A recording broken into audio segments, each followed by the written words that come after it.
우리 성도님들 요즘 은혜 가운데 거하고 계십니까? 우리 교회적으로 보면 이 여름 사역이 계속 진행 중에 있는데 참 하나님의 은혜를 많이 누리고 있다, 이런 생각을 하게 됩니다.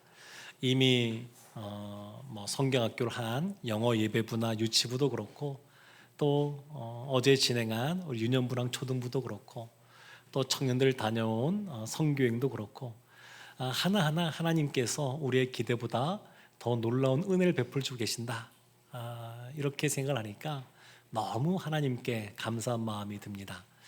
그리고 구약부터 쭉 이어지는 성경의 말씀을 보면 이와 같은 은혜 공동체 안에 함께 거해 있으면 그것만으로도 받아 누리는 은혜가 있습니다. 우리 성도님들은 참 말씀을 잘 들으셔서 예배 시간에 조는 분을 제가 잘 못 보는데 원래 예배 시간에 참여한 것만으로도 받는 은혜가 있습니다. 그래서 은혜 가운데 거하는 그러한 은혜 공동체로 하나님 우리를 이끌고 계시는데, 이곳에 계신 우리 한 분 한 분도 그 은혜 공동체 안에 있는 만큼 하나님의 더 큰 은혜 가운데 우리가 거하기를 힘썼으면 좋겠습니다. 바울도 보면 2차 전도행, 오늘 본문으로 2차 전도행이 마무리되는데 2차 전도행 전체가 다 하나님의 은혜 가운데 그 발걸음들을 옮겼습니다. 물론 처음 시작할 때는 바나바와 다투면서 누구를 데려가느냐 하면서 어려운 문제도 발생하기는 했었지만, 그러나 그 이후에 하나님께서 디모데를 순적하게 만나게 하시고, 그리고 가는 곳마다 하나님께서 그 발걸음을 인도해 주신 것을 보게 해 주셔서 2차 전도행 전체적으로 보면 하나님께서 은혜 가운데 바울의 발걸음을 인도하셨다, 이렇게 한마디로 정의할 수가 있습니다. 그런데 의아한 것은 있습니다. 바울이 분명 하나님의 부르심 속에 그 길을 걸어가고 있지만 우리가 생각하는 것처럼 어려움과 그러한 고난이 없는 것이 아니라 마치 패키지처럼 복음과 함께 고난이 따라오고 있습니다. 그래서 오늘 본문이 시작하는 12절 13절도 그렇습니다. 우리 12절 13절 말씀 함께 합독해서 보겠습니다.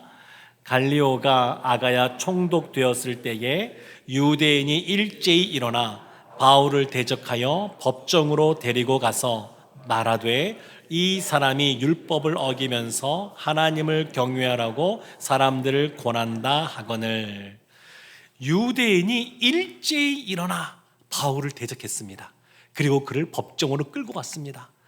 참 우리가 누군가에게 안 좋은 이야기를 듣는 것도 마음이 힘들어지는데, 바울은 많은 사람들이 일제히 바울을 대적하는 것을 경험했습니다. 더군다나 그들이 자신이 너무너무 사랑하는 자기 민족입니다. 동족들로부터 너는 민족의 배반자야, 이런 이야기를 듣는다고 하는 것 참 힘들었을 것 같습니다. 근데 바울이 이런 어려운 일들을 겪고 있는 겁니다. 생각해 보면 이 마게도냐 지역으로 건너와서 복음을 증거할 때부터 그랬습니다. 물론 그 전에 1차 전도행 때도 그랬지만 2차 전도행 때도 빌립보에서 이유 없이 사로잡히고 매를 맞고 옷도 찢어지고 감옥에 옴짝달싹 못하게 착고에 채워져서 그냥 그 안에 그냥 거하기도 했었고, 또 데살로니가에 있었던 유대인들은 바울을 쫓아서 데살로니가뿐만 아니라 베레아까지 쫓아와서 괴롭게 하고, 가는 곳곳마다 유대인들이 가만히 있질 않습니다. 회당이 있는 곳마다 찾아가서 그들에게 먼저 복음을 전했던 바울인데, 그 동족들로부터 그냥 환대는 잘 받지 못하고 오히려 배척을 당하는 일들을 반복해서 겪고 있습니다. 그러니까 바울이 하나님의 인끄심 속에 분명히 그 길을 걸어가고 있습니다. 마게도냐인 환상을 통해서도 그렇고 하나님이 분명히 이끌고 계십니다. 거기에 바울이 순종하며 가고 있습니다. 그러면 모든 것들이 순적하게 열려야 될 것 같은데 꼭 그렇지만 않고 그 가운데 고난이 함께 할 수도 있습니다. 바울이 지금 그것을 겪고 있습니다. 근데 다만 중요한 것은 뭐냐면, 바울이 지금 고난을 겪고 있는데 그 타이밍에 하나님이 어떻게 행하셨는지를 기억할 필요가 있습니다. 오늘 본문에서는 하나님이 무엇을 행하셨다는 표현이 하나도 등장하지 않습니다. 그러나 그 이전에 우리가 지난주에 보았던 사도행전 18장 9절 10절에 하나님이 이런 말씀을 주셨습니다. 밤에 주께서 환상 가운데 바울에게 말씀하시되 두려워하지 말며 침묵하지 말고 말하라. 내가 너와 함께 있음에 어떤 사람도 너를 대적하여 해롭게 할 자가 없을 것이니 이는 성중에 내 백성이 많음이라 하시더라. 두려워하지 말라, 이 말씀을 먼저 주셨습니다. 지금 반복되는 고난이지만 특별히 오늘 본문에 등장하는 고난 바로 앞에 하나님께서 바울에게 두려워하지 말라, 너를 해할 자가 없다, 이런 약속의 말씀을 주셨습니다. 그러면 이런 생각할 수 있죠. 바울은 사도니까 이방인의 사도라고 하는 분명한 사명을 갖고 거기에 충성되게 순종하는 사람이니까 이렇게 말씀하신 건 아닌가 생각할 수도 있습니다만, 성경에 나오는 인물 중에 우리와 비슷해서 우리가 위로를 받는 야곱도 사실은 이런 것을 경험했습니다. 야곱도 하나님의 약속의 말씀을 들었었지만 그 약속의 말씀이 80년이 될 때까지 이루어지지 않습니다. 나이가 78세가 될 때까지 하나님이 복을 주겠다 그러는데 무슨 복을 받아 누리는지를 잘 모르겠었습니다. 그래서 형에게 거짓말로 이렇게 그 장자권도 또 여러 가지 축복 기도도 또 훔치게 되고 그러면서 도망을 치게 됩니다. 나이가 80이 다 돼서 낯선 곳으로 이제 가게 되는데, 그때 그곳에 가서 20년 동안 너무너무 많은 고생을 합니다.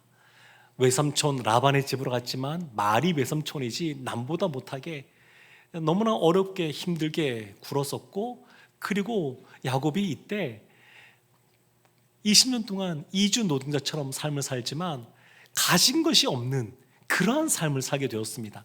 그러나 기억을 더듬어 보면 이와 같이 20년 동안 힘든 시간을 보내기 전에 집을 떠나 그 밧다다람으로 갈 때 그 중간에 베델에서 하나님이 야곱을 만나 주셨습니다. 하나님이 먼저 찾아오셔서 말씀을 주셨습니다. 그래서 야곱이 늘 항상 하나님 옆에 신실하게 믿음의 모습을 보이지 못했지만 그 약속의 말씀을 기억하고 있었고, 양을 치면서 목자로 있으면서 때때로 하나님께서 나타나시고 하나님께서 역사하시는 것을 그가 깨달아 아는 일들이 반복해서 일어났습니다. 예수님도 그렇습니다. 예수님도 이 땅에 오셔서 공생의 사역을 시작할 때 하나님께서 먼저 세례받을 때에 나타나셔서 음성을 들려주십니다. 이는 내 사랑하는 아들이요 내 기뻐하는 자다. 변화산상에서 예수님이 본격적으로 예수 그리스도의 십자가를 이야기할 때에도 하늘에서 음성이 들려졌습니다. 그리고 예루살렘에 입성하기 전에도 요한복음 말씀 보면 하늘에서 이런 소리 납니다.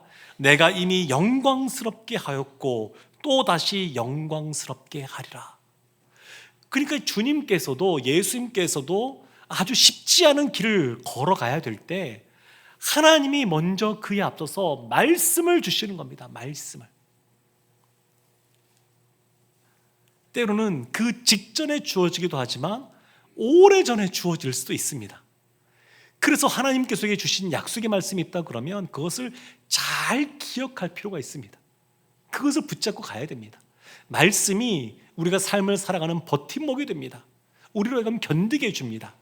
그러면 그걸로 끝나느냐? 그렇지가 않고 예수님께 하신 말씀처럼 내가 이미 영광스럽게 하였고 또다시 영광스럽게 하리라 라는 말씀처럼 우리의 마지막은 하나님이 우리를 영광스럽게 만드시는 겁니다. 그래서 바울이 이와 같이 복음을 전하는 하나님이 기뻐하시니 하면서도 그에게 고난이 따라왔지만 그의 마지막은 영광스러운 모습이었습니다. 그런데 유대인들이 일찍 일어나서 바울을 대적하는데 이때 도대체 무슨 일이 있었길래 이들이 이렇게 행하였는가? 바울이 벌써 1년 6개월을 고린도에 있었거든요. 그런데 그때가 아닌 왜 이 시점에 그들이 일어나냐면 12절 시작되는 부분에 이런 부분이 있었습니다. 갈리오가 아가야 총독되었을 때에, 아가야라고 하는 것은 그 주를 말합니다. 그러니까 경기도에 뭐 과천시도 있고 광명시도 있고 뭐 이런 것처럼 아가야 주에 고린도시가 있는 겁니다. 고린도 성읍이 있는 겁니다. 근데 그 아가야 주를 담당하는 총독으로 새롭게 갈리오가 부임하게 되었습니다. 오늘날도 보면 대통령이 바뀌어도 그렇고 지자체장이 바뀌어도 그렇고 어떤 기관장이 바뀌어도 그렇고 새로운 사람이 그 자리에 딱 오게 되면 그전에도 이렇게 뭐 저렇게 의견들을 냈지만 새로운 사람이 오면 쫓아가서 또다시 이야기하는 그런 문화들이 있지 않습니까? 지금 이게 그런 모습입니다. 그전 총독도 바울을 알고 있고 유대 내 상황들을 알고 있지만 그 총독이 들어주지 않으니까 새로운 총독이 오자마자 유대인들이 일제히 일어나서 바울을 대적하며 그를 끌고 법정으로 갔습니다. 근데 갈료가 누구냐면 사실 유명한 사람입니다.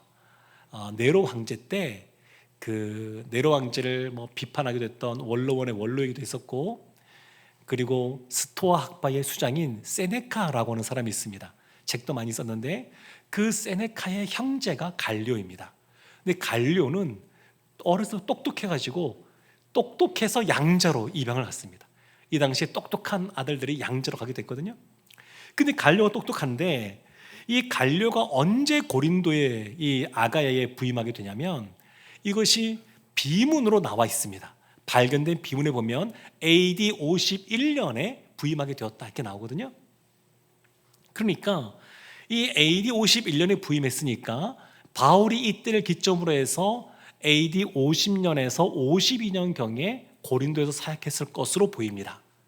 그리고 이때를 기준으로 해서 바울의 1차, 2차, 3차 전도행 이런 것들이 다 연도 계산이 이루어지게 됩니다. 그런데 이 갈리오가 몸이 좀 약한 사람이긴 했지만 아주 지혜로운 사람이었습니다. 그래서 유대인들이 이와 같이 여러 가지 법정에 세우면서 바울을 고소할 때 뭐라고 답을 하냐면 14절부터 16절까지 말씀이 이렇게 나옵니다. 바울이 입을 열고자 할 때에, 바울은 늘 이런 기회가 있을 때마다 설교하고 복음 증가하지 않습니까? 이때도 바울이 말을 하려고 하는데 그때 갈리오가 유대인에게 이르되 너희 유대인들아, 만일 이것이 무슨 부정한 일이나 불량한 행동이었으면, 그러니까 로마법을 어겼으면 내가 너희 말을 들어주는 것이 옳거니와 15절 만일 문제가 언어와 명칭과 너희 법에 관한 것이면, 그러니까 유대교에 관련된 것이면 너희가 스스로 처리하라. 나는 이러한 일에 재판장 되기를 원하지 아니하노라 하고 16절 그들을 법정에서 쫓아내니, 그 쫓아냈습니다. 이 유대인들의 말을 들어주지 않습니다. 이것이 사건이 접수가 돼야 그 다음에 재판이 진행되면서 신문도 하고 할 텐데 접수 자체를 막아버렸습니다. 이것은 재판할 거리가 아니라고 그렇게 했습니다. 이때 바울이 해를 입지 않습니다. 그래서 풀려나게 됩니다. 왜 풀려나게 되었을까요? 하나님이 먼저 아무 해도 입지 않게 될 것이라고 말씀해 주셨으니까. 고린도에서 너가 해를 입지 않을 거니까 두려워하지 말고 잠잠하지 말고 말하라, 그렇게 말씀하셨는데 그것이 이루어지고 있는 겁니다. 바울이 은혜 가운데 있습니다. 바울이 하나님이 이끄시는 은혜의 길을 걷고 있습니다. 그래서 그 은혜의 길을 걷는데 첫 번째 모습은 우리가 보았던 것처럼 복음과 함께 고난이 있는 모습이었습니다. 이것만이 아니라 두 번째 은혜의 길에 있다는 것을 알 수 있는 것이 있는데 그것은 바울에게 동력자가 생겼다는 겁니다. 동력자. 17절 말씀이 이렇게 나옵니다.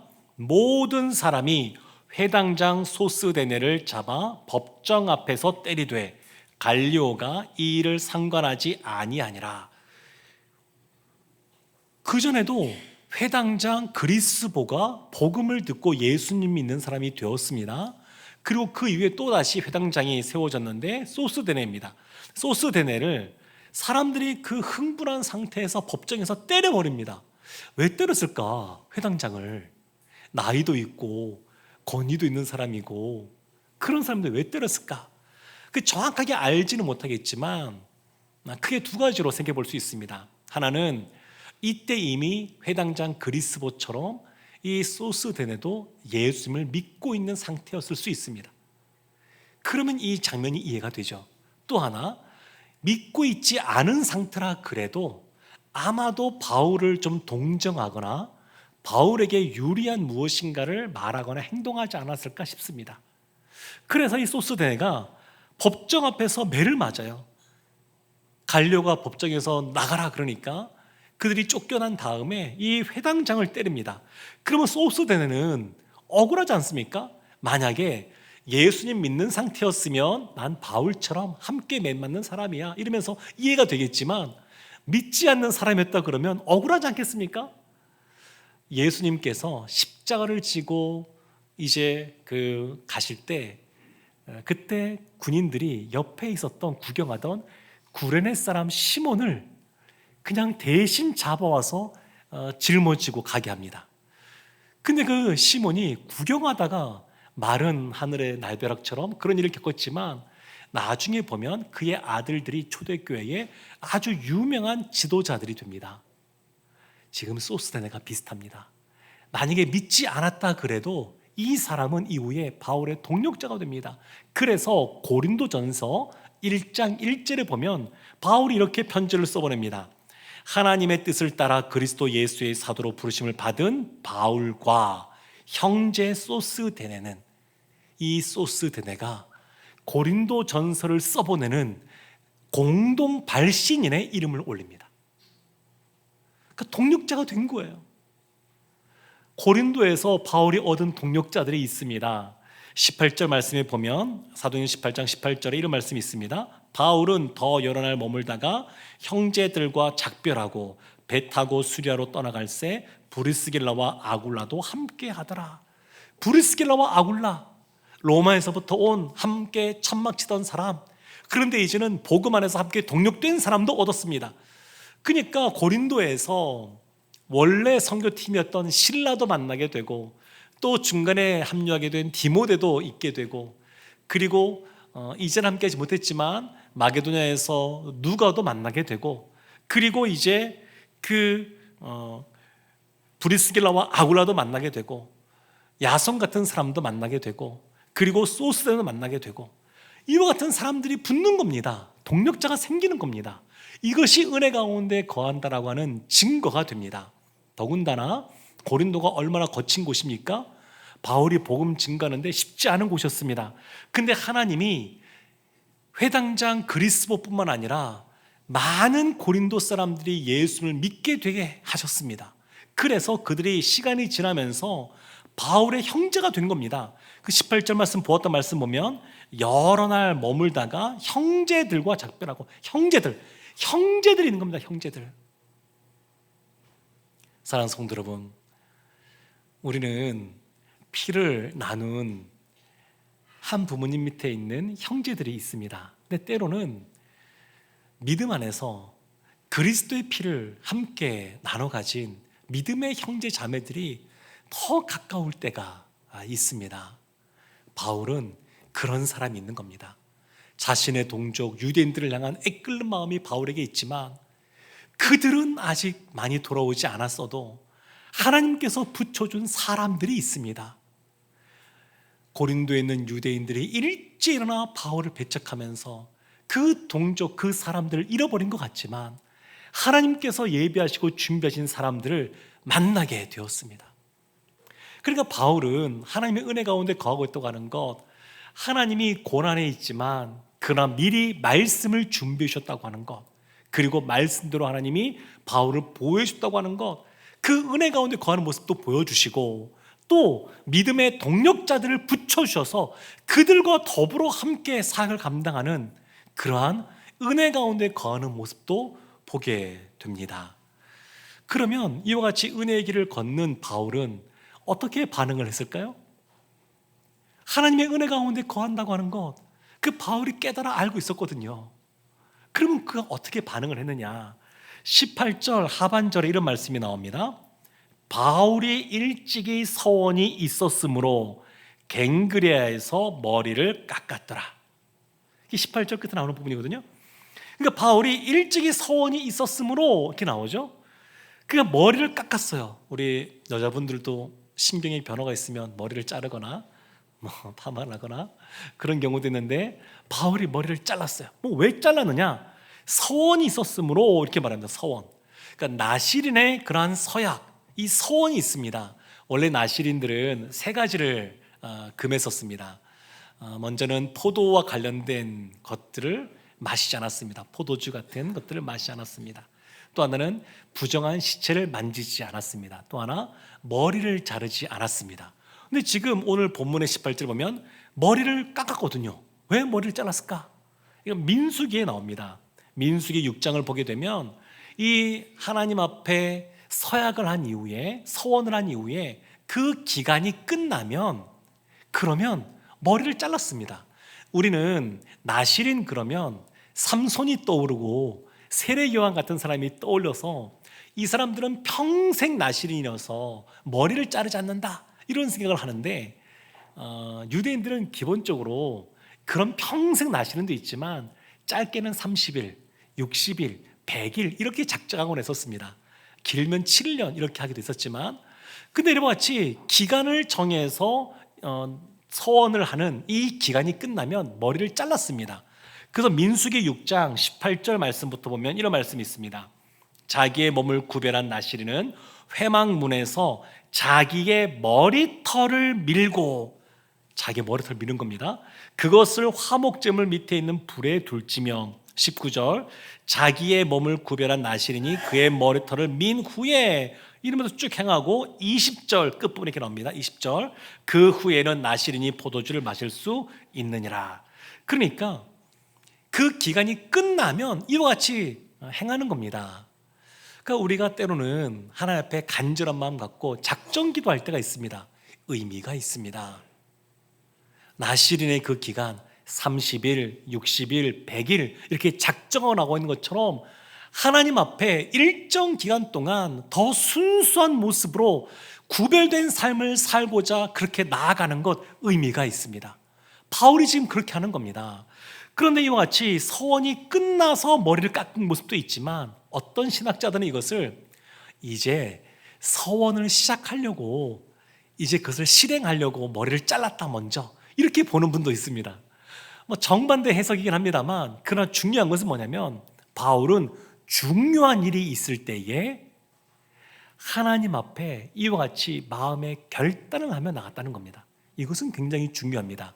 그러니까 머리를 자르고 서원하고 이것을 마무리 지었다라고 하는 것도 어떤 의미가 있냐면, 하나님이 자신에게 은혜를 베풀어 주셔서 2차 전도행을 지금까지 쭉 하고 있지 않습니까?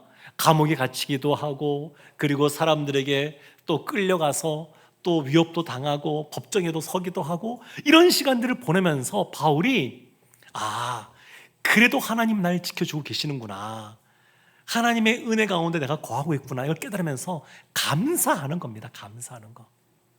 바울의 감사는 크게 두 가지로 방향이 있습니다. 먼저는 지난 세월 동안 하나님이 행하시고 베풀어 주신 것에 대한 감사, 그 감사가 있고, 또 하나는 그 하나님이 앞으로 나에게 행해 주실 일들을 미리 바라보면서 감사하는 겁니다. 확신하는 것이죠. 하나님의 약속의 말씀이 이미 주어졌으니까 그 말씀대로 이루어질 것이라고 하는 것을 확신하면서 먼저 감사와 찬송을 하나님께 올려드리는 겁니다. 그러니까 바울이 하나님의 은혜 가운데 본인이 있는 것을 알면서 돌이켜 감사하고 미래를 내다보며 감사하며, 또한 하나님 앞에 다시 한 번 더 결단하는 모습을 보여주고 있습니다. 이 고린도에서부터 서원한 것 같은데, 그분 왜 바울이 이와 같이 서원했을까 생각해 보면, 뭐 정확한 건 잘 모르겠지만 짐작해 볼 수 있는 것은 있습니다. 고린도는 어느 도시보다 부유한 도시입니다.